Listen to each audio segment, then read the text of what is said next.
তীব্র দাবদাহ যখন দেশের বিভিন্ন অঞ্চলে ভয়াবহ আকার ধারণ করেছে, তখন নতুন করে উদ্বেগ বাড়াচ্ছে সম্ভাব্য শক্তিশালী ঘূর্ণিঝড়। বঙ্গোপসাগরে সৃষ্ট হওয়া সম্ভাব্য ঘূর্ণিঝড় ঘিরে জনমনে নতুন করে দুশ্চিন্তা তৈরি হয়েছে।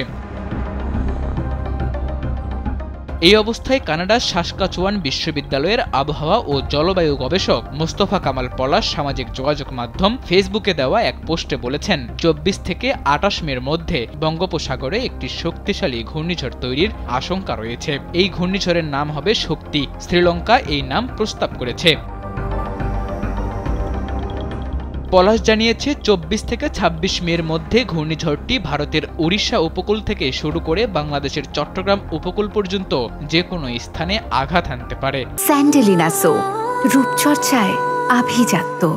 তবে ভারতের পশ্চিমবঙ্গ ও বাংলাদেশের খুলনা উপকূলে আঘাত হানার আশঙ্কা সবচেয়ে বেশি। বাংলাদেশ ওয়েদার অবজারভেশন টিম জানিয়েছে, 16 থেকে 18 মের মধ্যে সাগরে একটি সার্কুলেশন তৈরি হতে পারে, যা ধাপে ধাপে লঘুচাপ, নিম্নচাপ এবং গভীর নিম্নচাপে রূপ নিয়ে শক্তিশালী ঘূর্ণিঝড়ে পরিণত হতে পারে। বাংলাদেশ আবহাওয়া অধিদপ্তর জানিয়েছে, এখন পর্যন্ত শক্তি নিয়ে কোনো চূড়ান্ত সতর্কতা জারি হয়নি। তবে পরিস্থিতি নিবিড়ভাবে পর্যবেক্ষণ করা হচ্ছে এবং সময়মতো প্রয়োজনীয় সতর্কতা ও নির্দেশনা দেওয়া হবে। বিশেষজ্ঞরা ইতোমধ্যেই উপকূলীয় এলাকার বাসিন্দাদের সতর্কবার্তা দিয়েছেন।